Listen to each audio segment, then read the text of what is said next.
जय भवानी मित्रों, मैं जितेंद्र सकलानी स्वागत करता हूं आप सभी का अपने YouTube चैनल पर दुर्गा भवानी ज्योतिष केंद्र के माध्यम से। मित्रों, आज जिस विषय को लेकर मैं आप लोगों के समक्ष प्रस्तुत हुआ हूं, वह विषय हम सभी के लिए बड़ा लाभप्रद सिद्ध हो सकता है। उस विषय का नाम है मांगलिक विचार। जी हाँ मित्रों, अधिकांश लोगों के जीवन में यह समय जरूर आता है जब मांगलिक दोष के कारण उनके विवाह में अड़चन, बाधाएं, कष्ट, व्याधि जरूर उत्पन्न होने लगती हैं। जब वह अपने पसंद के जीवन साथी से विवाह तो करना चाहते हैं, परंतु जब वह कुंडली मिलवाने जाते हैं तो पता चलता है कि मांगलिक दोष के कारण उन दोनों का विवाह आपस में नहीं हो सकता।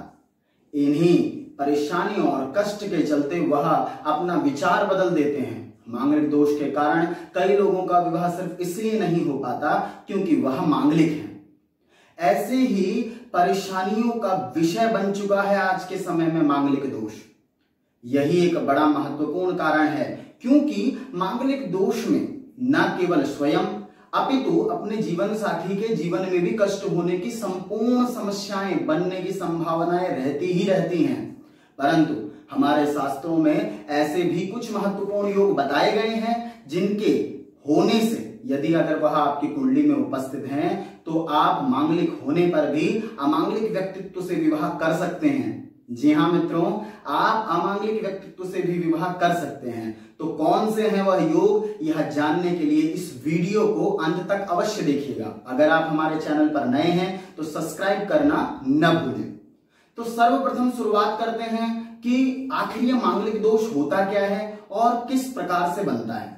तो उसके लिए शास्त्रोचित बताया गया है कि लग्ने व्यये च पाताले जामित्रे चाष्टमे कुजे कन्या भर्तु विनाशाया भर्ता कन्या विनाशकः।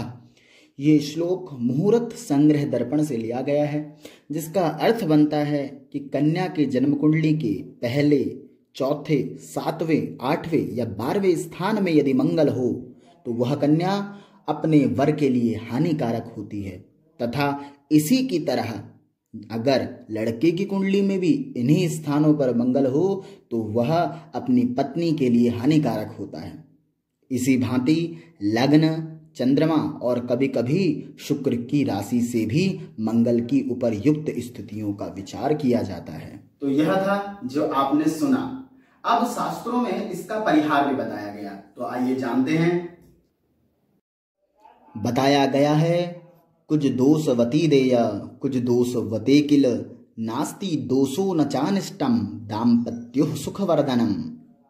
अर्थात मंगल दोष वाली कन्या का विवाह मांगलिक दोष वाले वर के साथ करने से मंगल का अनिष्ट दोष नहीं होता तथा वर वधू के मध्य दाम्पत्य का सुख बढ़ता है। तो यह थे वो श्लोक जो आपने शास्त्रों के परिहार को सुना है, अर्थात मांगलिक दोष के परिहार को सुना है। परंतु जैसा मैंने उपयुक्त बताया है, मैं अब आपको शास्त्रों में बताए गए कुछ ऐसे श्लोकों को बताने जा रहा हूं।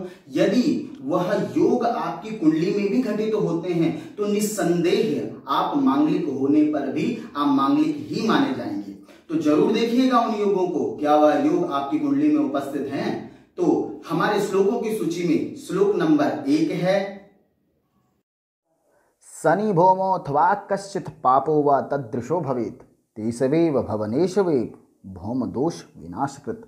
यह श्लोक फलित संग्रह से लिया गया है, जिसका अर्थ बनता है कि यदि लड़की की कुंडली में जिस भी स्थान पर मंगल बैठा हो जिसके कारण वह मांगलिक सिद्ध होती हो, यदि लड़के की कुंडली में उसी स्थान पर शनि, मंगल, सूर्य, राहु आदि में से कोई भी पाप ग्रह यदि स्थित होगा तो भौम दोष भंग हो जाता है। उसी प्रकार यदि लड़के की कुंडली में भी मांगलिक दोष जहां बनता हो, अगर कन्या की कुंडली में भी उन्हीं स्थानों में कोई पाप ग्रह होगा तो भौम दोष नहीं रहता, भौम दोष भंग हो जाता है। तो यह था प्रथम श्लोक। आशा करता हूं आपने जरूर देखा होगा कि क्या यह योग आपकी कुंडली में बनता है। इसी सूची में हमारा दूसरा श्लोक है ये, अजे लग्ने व्यये चापे पाताले वृश्चिके कुजे घूने मृगे कारकी चाष्टौ भौम दोषो न विद्यते। यह श्लोक मुहूर्त परिजात से लिया गया है। इसका अभिप्राय बनता है कि मेष राशि का मंगल यदि लग्न में उपस्थित हो वृश्चिक राशि का मंगल यदि चौथे भाव में उपस्थित हो, मकर राशि का मंगल यद्यपि सातवें भाव में उपस्थित हो, कर्क राशि का मंगल यद्यपि अष्टम भाव में उपस्थित हो, धनु राशि का मंगल यद्यपि 12वें घर में उपस्थित हो, तो ऐसी कुंडली मांगलिक दोष युक्त नहीं मानी जाएगी। तो श्लोक नंबर 2 में आपने देख लिया होगा कि हमारा मंगल कहाँ उपस्थित है।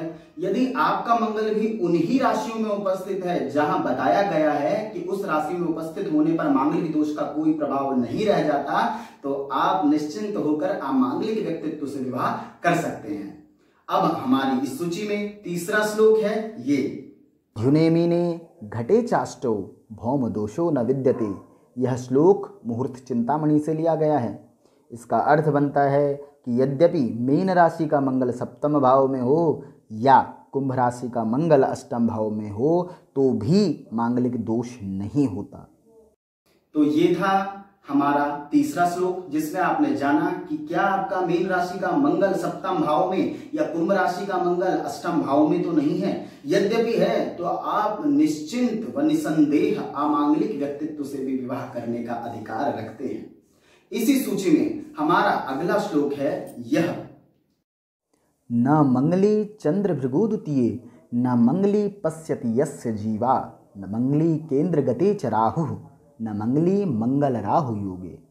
यह श्लोक मुहूर्त दीपक से लिया गया है, जिसका अभिप्राय बनता है कि यदि द्वितीय भाव में चंद्रमा शुक्र का योग हो या मंगल गुरु द्वारा दृष्ट हो, केंद्र भाव में राहु हो या केंद्र में राहु मंगल का योग बनता हो, यदि इनमें से कोई भी उपर्युक्त योग बनते हुए नजर आपकी कुंडली में आ रहे हैं तो आपकी कुंडली मांगलिक दोष से मुक्त है। तो ये था हमारी सूची में श्लोक नंबर 4। आशा करता हूं इस श्लोक के माध्यम से आपने देखने की चेष्टा अवश्य की होगी कि क्या यह योग आपकी कुंडली में भी बन रहे हैं। यद्यपि आपकी कुंडली में इनमें से कोई भी योग बन रहा है तो आप निसंदेह अमांगलिक व्यक्ति से विवाह करने का अधिकार रखते हैं। इसी के साथ हमारी सूची में पंचम श्लोक है ये, सबले गुरो भृगो वा लग्ने घुने अथवा भौमे वक्रे निच्चारि गृहस्ते वास्तेपि न कुछ दोषः। यह श्लोक मुहूर्त दीपक से लिया गया है।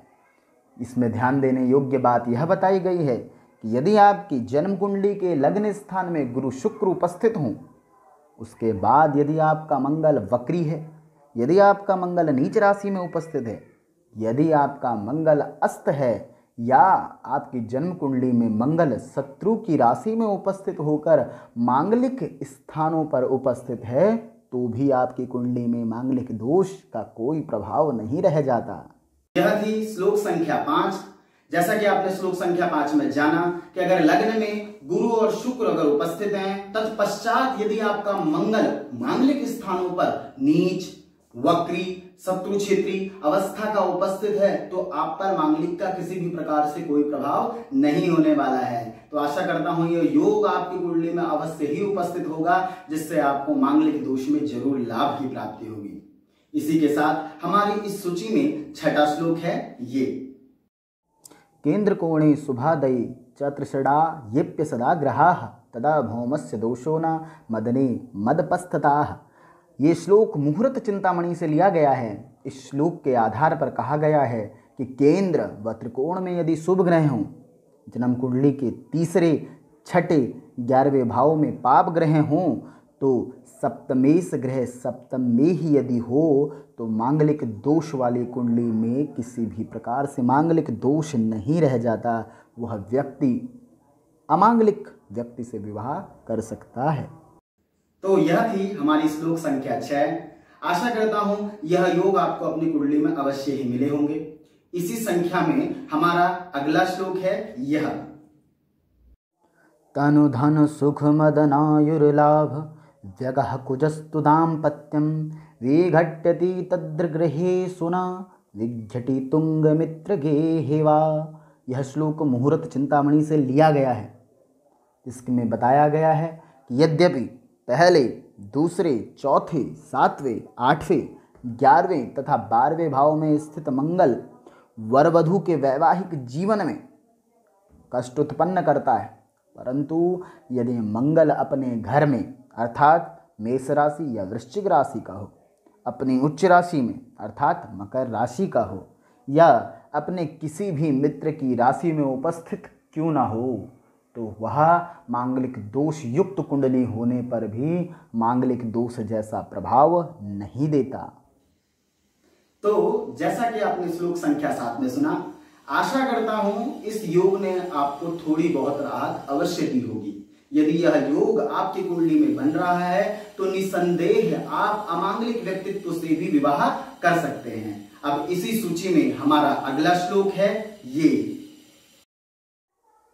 राशिमैत्रम यदा याति गणक्यम वा यदा भवेत् अथवा गुणबाहुल्य भौम दोषो न विद्यते। यह श्लोक मुहूर्त दीपक से लिया गया है, जिसके अनुसार बताया गया है कि यदि वर कन्या की कुंडलियों में परस्पर राशि मित्रता हो, दोनों कुंडलियों में गण एक ही हों, गुण 27 या उससे अधिक मिलते हों, तो उनमें से यदि किसी एक कुंडली में मांगलिक दोष ना भी हो तो भी वह आपस में विवाह कर सकते हैं, क्योंकि ऐसी कुंडली में मांगलिक दोष विचारणीय नहीं रह जाता। तो यह था हमारा श्लोक संख्या 8। मैं आशा करता हूं श्लोक के माध्यम से आपको राहत जरूर मिली होगी। यदि आपकी कुंडली में भी गण 1 एवं गुण 27 से अधिक मिलते हैं तो निसंदेह आप मांगलिक दोष युक्त होने पर भी मांगलिक दोष के प्रभाव के अंतर्गत नहीं आते। आप जिस व्यक्ति से आपकी कुंडली मिली है निसंदेह विवाह कर सकते हैं, यदि उनकी कुंडली में मांगलिक का किसी भी प्रकार से कोई प्रभाव नहीं है तब भी। इसी के साथ इस श्लोकों की सूची में हमारा अगला श्लोक है यह। लग्ने क्रूरा व्यये क्रूरा धने क्रूराः कुजस्तथा सप्तमी भवने क्रूराः परिवाराक्षयं कराः। यह श्लोक मुहूर्त संग्रह दर्पण से लिया गया है, जिसमें बताया गया है कि मांगलिक वाले स्थानों में यदि मंगल के अतिरिक्त कोई और पाप ग्रह भी बैठता है तो भी शायद वह कुंडली मांगलिक बेशक ना भी हो, परंतु यदि उन स्थानों पे कोई और पाप ग्रह बैठता है तो वह पाप ग्रह भी पारिवारिक एवं वैवाहिक जीवन में अनिष्ट करने हेतु यथावत संभव प्रयास कर सकता है। तो यह था हमारा श्लोक संख्या 9। जी हाँ, मैं जानता हूं इस अंतिम श्लोक में किसी भी प्रकार से मांगलिक दोष के राहत के विषय में नहीं बताया गया, परंतु मैंने इसे अपनी सूची में डालना बेहद ज्यादा अनिवार्य समझा। वह इसलिए क्योंकि आपको केवल मांगलिक दोष से भय करने की कोई आवश्यकता नहीं है। श्लोक में जैसा बताया गया है कि मांगलिक स्थानों पर यदि मंगल के अतिरिक्त कोई और पाप ग्रह भी बैठता है तो भी वह मांगलिक दोष के समान ही कष्ट पहुंचाने की सक्षमता रखता है। तो क्यों केवल और केवल मांगलिक दोष से ही भय करने की आवश्यकता है? यदि हमें सावधानी बरतनी ही है तो समस्त ग्रहों के हिसाब से बरतनी चाहिए। एक दूसरी बात मैं आप सभी से निवेदन करना चाहूंगा कि इन उपर्युक्त योगों में से अगर कोई भी योग आपकी कुंडली में बनता भी है तो भी आप अपने ब्राह्मण देवता अथवा अपने ज्योतिषी से संपर्क करके राय अवश्य लीजिएगा। अपनी मर्जी से कोई भी सुनिश्चित राय मत बनाइएगा, क्योंकि ये न केवल आपके जीवन अपितु आपके जीवन साथी के जीवन का भी प्रश्न है। इसी के साथ मैं अपनी वाणी को यही विराम देना चाहूंगा। आशा करता हूं यह वीडियो आपको पसंद आया होगा। अगर यह वीडियो आपको पसंद आया है तो कृपया इसे लाइक कीजिए, शेयर कीजिए, कमेंट कीजिए और हमारे चैनल को सब्सक्राइब करना ना भूलें। जय भवानी।